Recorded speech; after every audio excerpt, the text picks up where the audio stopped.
for the point, our world is created for a simulation environment for learning. In the novel The Game, Earth, or also referenced as the game itself, was created to replace the traditional schooling that we have on our Earth. The Earth within the novel The Game stands for Educational Avatar Reality Training Habitat. That's where students, I guess, is one way to put it, are put into a mainframe of a computer to learn life lessons and to make mistakes without any actual real world consequences, which is sometimes beneficial throughout lives. The theory of our Earth being a simulation on a computer has been researched by Professor Nick Bostrom, who is the director of the Future of Humanity Institute at Oxford University. He as well as a bunch of other scientists came up with the conclusion that there are three possibilities for our future world.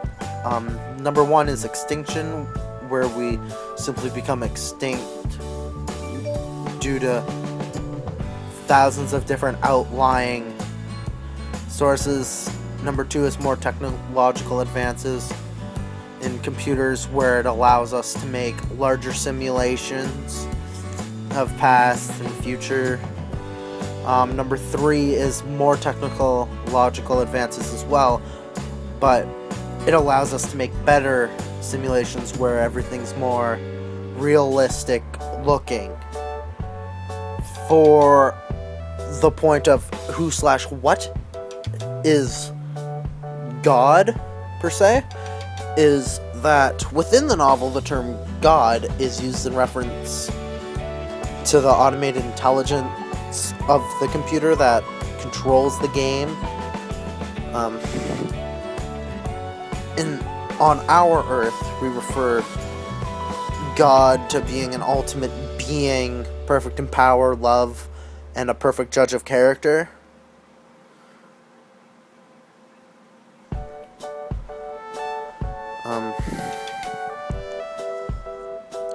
It's highly likely for the term God to also be replaced, to be used for an AI, simply because of all of the amount of similarities. Like, an AI is perfect in power. In both cases, God has destroyed things which some in computers you could call viruses, and an AI or automated intelligence has the capacity to destroy viruses or negative effects on the whole computer as a whole. And the point of incarnation or an avatar, incarnation is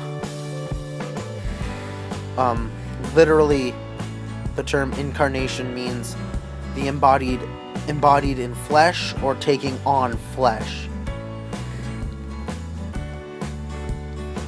It refers to the conception and birth of a sentient creature who is the material manifestation of an entity or a god or even a force.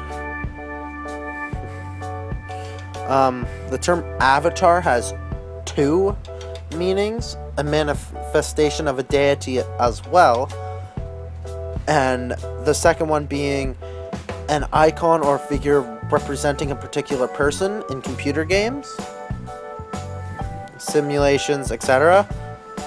That both words are coincidental with each other. So terms like Jesus was an incarnation of God, and each one of us, in terms of the simulation argument, could be a incarnation or an avatar of ourselves within the computer.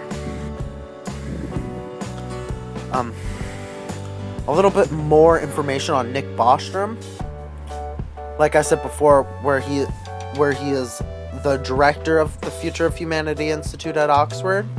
He is also the founder of it. Please listen to the video that I have attached to my website, where it displays more information and more about the simulation argument in his professional wording, and just a little bit about the book itself. The Game by Terry Schultz. Sort of like a question that the book brings up is, what if we were able to learn through a simulation instead of the traditional schooling that we're currently in and what we have? If we were able to experience life and death countless times, would you want to experience life and death countless and countless times over and over again? So I guess I sort of leave you with that question. So that's the audio for my multimedia presentation about the simulation argument pertaining to the novel The Game by Terry Schultz. Thank you for listening.